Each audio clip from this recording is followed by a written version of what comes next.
नमस्कार, आज की ताजा खबर देख रहे हैं आप। मैं हूं आशीष त्रिपाठी आपके साथ और झमाझम बारिश की खबर के साथ बुलेटिन की शुरुआत करेंगे। जी हां, मध्य प्रदेश के 26 जिलों में मानसून की एंट्री हो चुकी है और छत्तीसगढ़ के 32 जिलों में बारिश को लेकर अलर्ट जारी किया गया। बैतूल, बड़वानी, अलीराजपुर में आंधी और बारिश को लेकर ऑरेंज अलर्ट जारी किया गया। भोपाल, इंदौर, उज्जैन, जबलपुर में बारिश को लेकर येलो अलर्ट जारी किया गया है और बारिश का दौर शुरू होने के साथ ही तापमान में गिरावट दर्ज की जा रही है। और आपको बता दें कि इस मॉनसून के एक्टिव होने से जिन जिलों में ज्यादा प्रभाव इसका देखने को मिलेगा उसके बारे में भी डिटेल्स आपको दे रहे हैं। और मौसम विभाग की तरफ से जो पूर्वानुमान जताया गया है उसमें बताया गया कि करीब 26 जिलों में मध्य प्रदेश में मॉनसून की एंट्री हो चुकी है।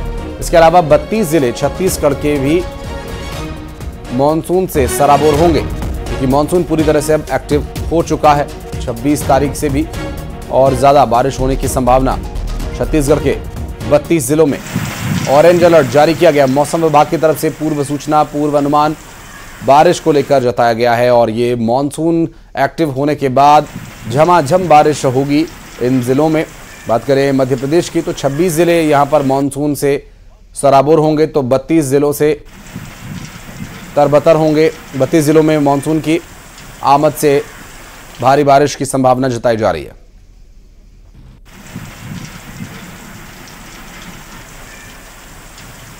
और चलते हैं रायपुर, जहां पर तनु वर्मा हमारी सहयोगी इस वक्त मौजूद हैं। तनु, मौसम विभाग ने पूर्वानुमान जताया कि 26 तारीख से 32 जिले छत्तीसगढ़ के पूरी तरह से तरबतर होंगे मॉनसून से।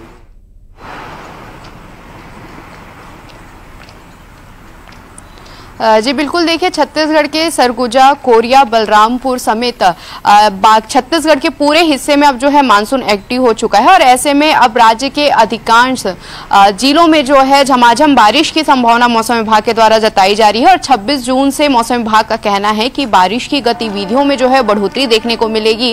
इसके साथ ही सरगुजा संभाग में मानसून जो है 2 दिन लेट एक्टिव हुआ है, लेकिन अब पूरे प्रदेश में मानसून की गतिविधियां जो है वो देखने को मिल रही है।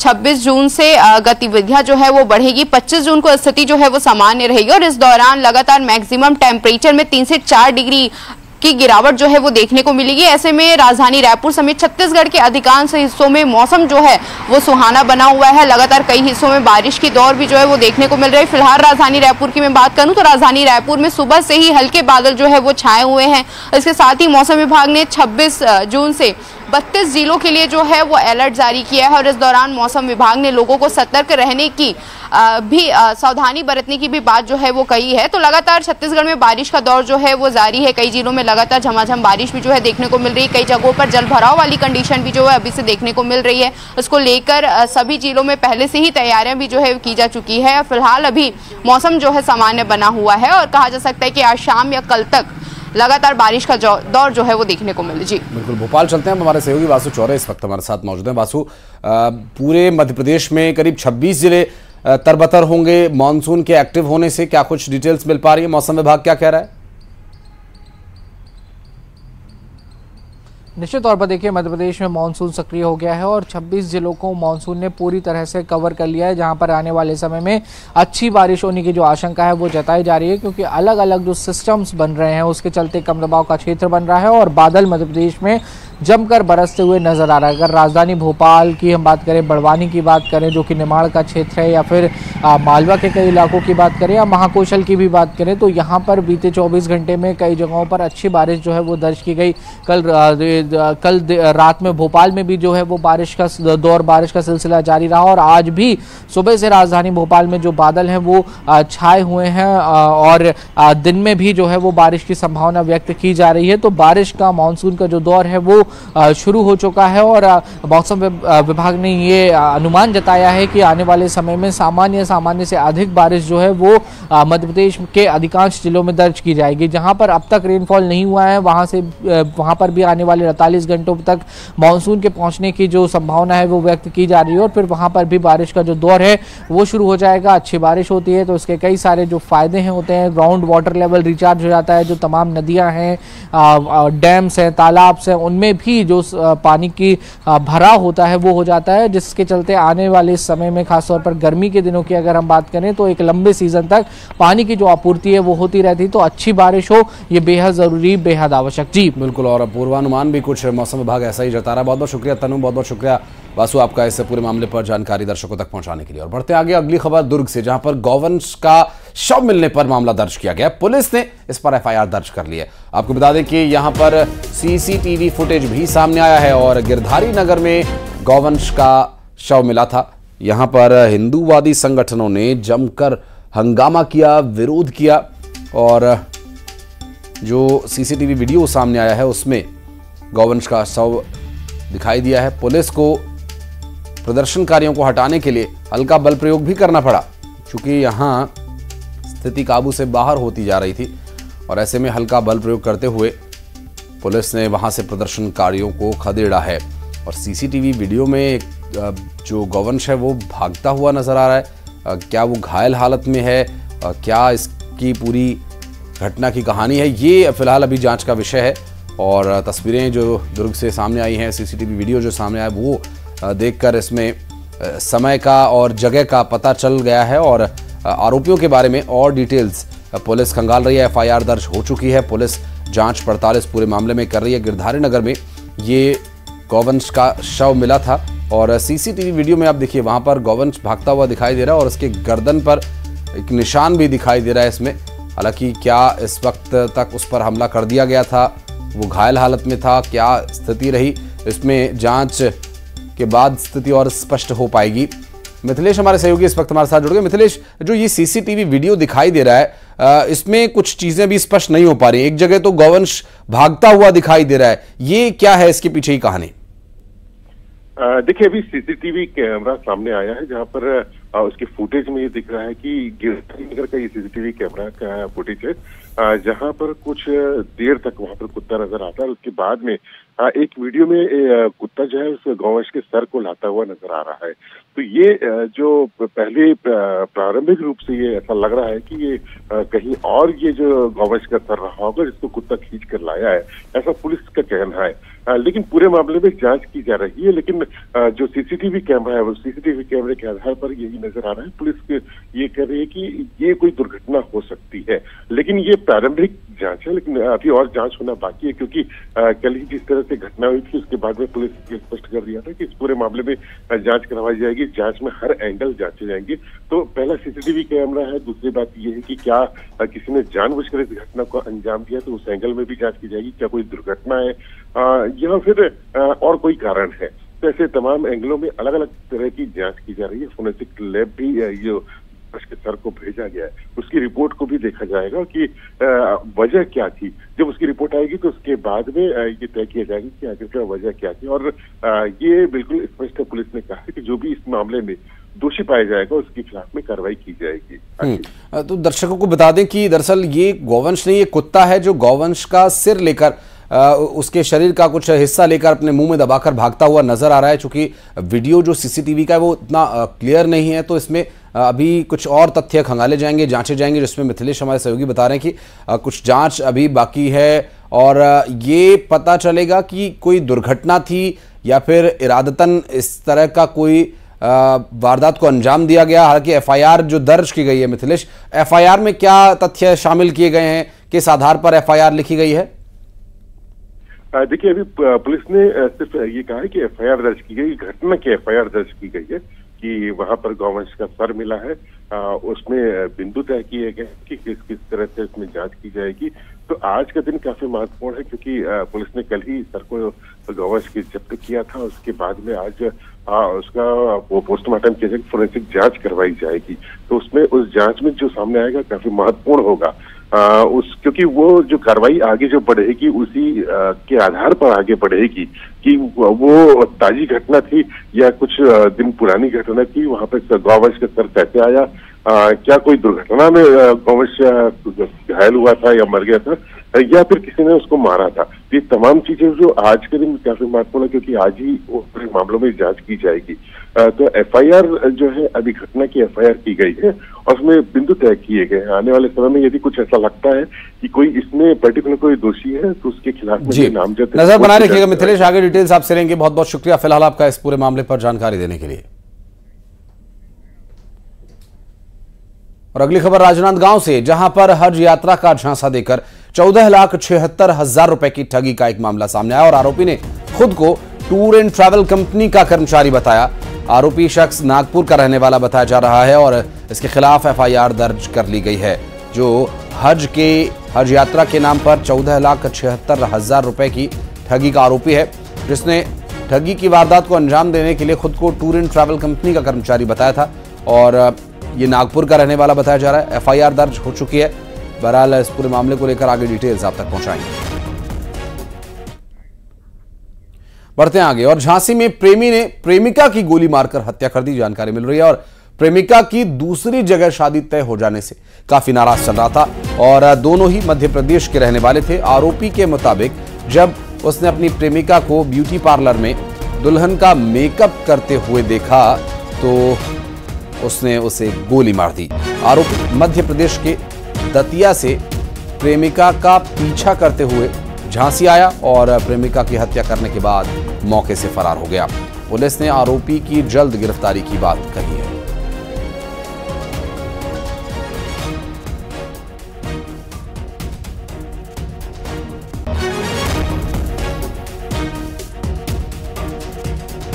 अभी इलाज के दौरान अभी डॉक्टर ने बताया कि वो उनका मृत्यु हो गई है। ये जो लड़की है वो रहने वाली है दतिया जनपद में, सोनागिर थाना पड़ता है, वहाँ का रहने वाली है, वहीं रहते हैं। और एक लड़का जो इस लड़की से बात करता है, वो इनको परेशान करते हुए पीछे करते हुए यहाँ तक आया है और यहाँ पे घटना किया है। जो दतिया जनपद सोनागिर थाना का जो लड़का को गिरफ्तार करने के लिए 2 अलग टीम हम लोग दतिया जनपद रवाना कर चुके हैं। और अश्विनी मिश्रा हमारे सहयोगी फोन लाइन पर मौजूद है हमारे साथ। अश्विनी, कब की ये घटना है और पुलिस क्या कुछ कार्रवाई कर रही है, क्या कुछ है डिटेल्स? देखिए, पूरा मामला रविवार देर शाम का है, जब बताया जा रहा है कि दतिया जिले के रहने वाला एक आरोपी था जो अपनी प्रेमिका का पीछा करता हुआ झांसी आया। बताया जा रहा है कि दोनों के बीच प्रेम प्रसंग काफी लंबे समय से चल रहा था।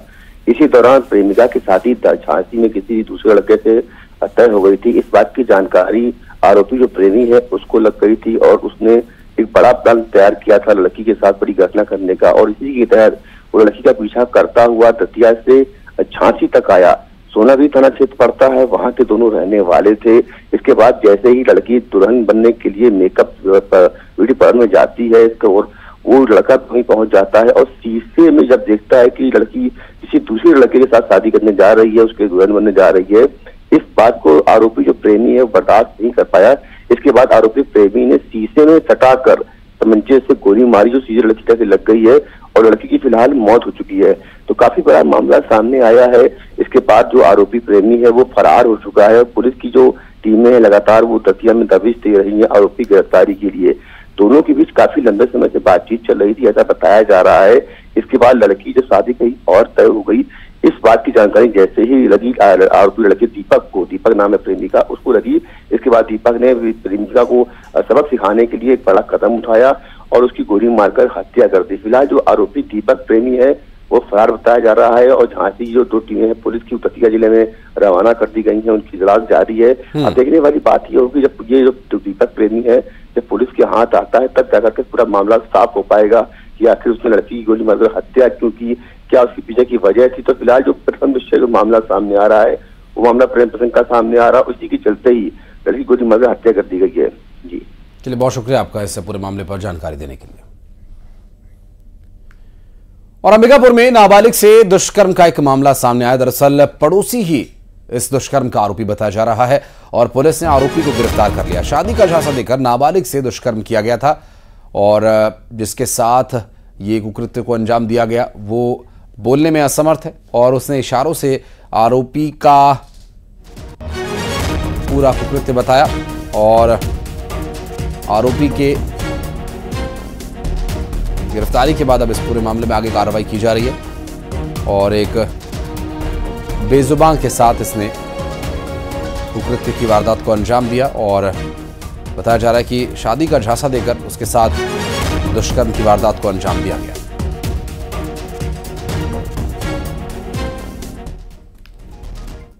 और खबर रायसेन से, जहां पर अनियंत्रित होकर शराब से भरी कार पलट गई और कार सवार 2 शख्स इसमें घायल हो गए। कार पलटने के बाद शराब के लिए लूट मच गई। भोपाल से नर्मदापुरम जा रही थी कार। ओबेदुल्लागंज थाना क्षेत्र का यह पूरा मामला बताया जा रहा है। दुर्घटना में 2 लोग घायल हो गए हैं। आपको बता दें कि दुर्घटनाग्रस्त कार में सवार 2 लोगों को चोट आई है और ओबेदुल्लागंज थाना क्षेत्र में ये दुर्घटना हुई, जहां कार में जो शराब भरी हुई थी दुर्घटना के बाद वो सड़क पर फैल गई और इसे लूटने के लिए वहां पर काफी संख्या में लोग पहुंच गए।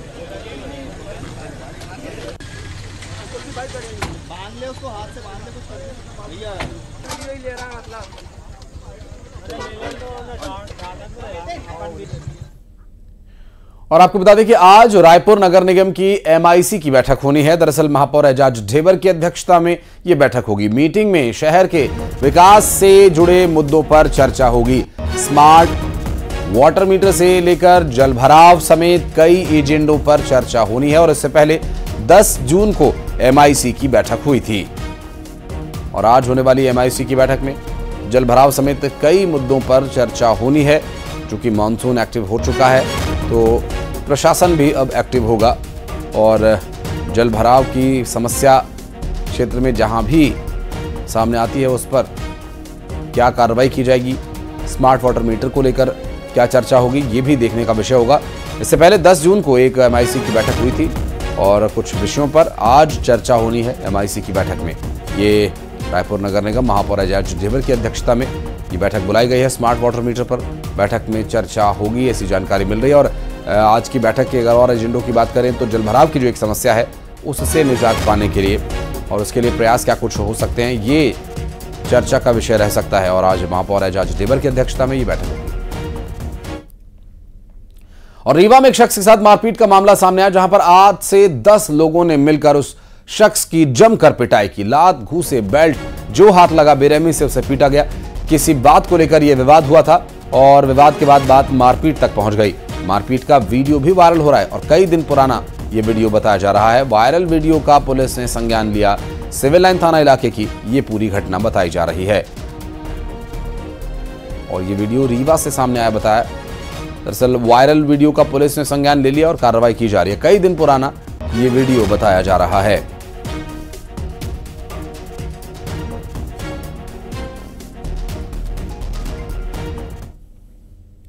और पन्ना से एक दुखद घटना सामने आई, जहां पर करंट लगने से एक 12 साल के बच्चे की मौत हो गई। दरअसल मोटर के कंडेंसर से बच्चे को करंट लगा था। आनन फानन में उसे अस्पताल ले जाया गया, लेकिन डॉक्टर्स ने बच्चे को मृत घोषित कर दिया और बच्चे की मौत से परिवार में कोहराम मचा हुआ है। अजयगढ़ थाना इलाके की ये पूरी दुर्घटना है।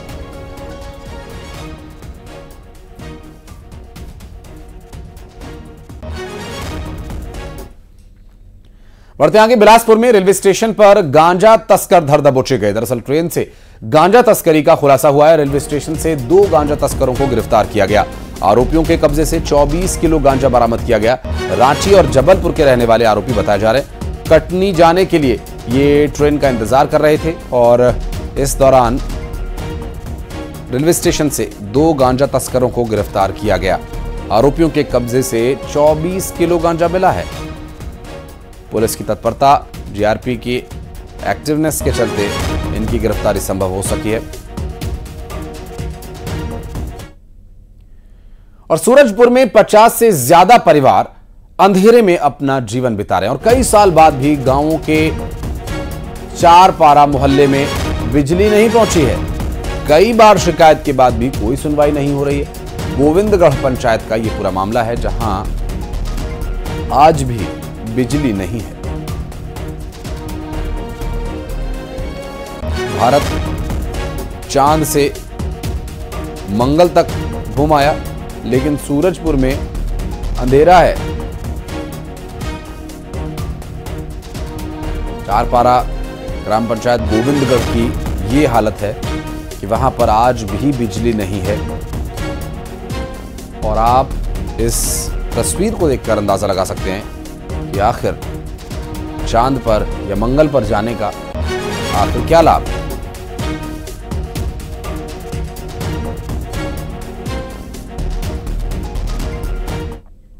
और बढ़ते आगे, अब 20 बड़ी खबरें आपको फटाफट अंदाज में दिखाते हैं।